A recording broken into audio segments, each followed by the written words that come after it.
Eder. Mech.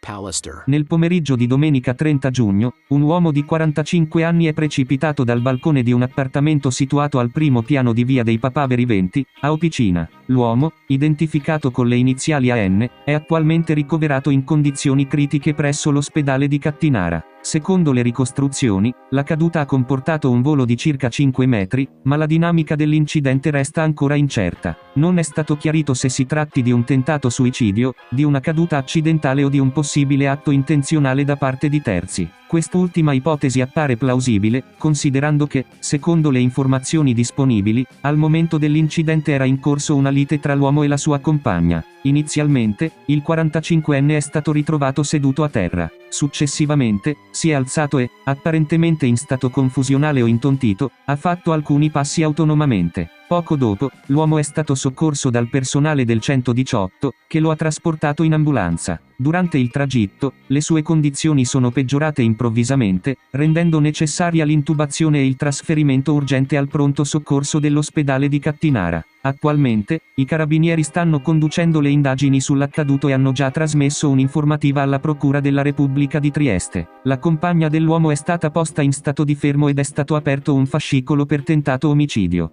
Ehi, non dimenticare di iscriverti a questo canale.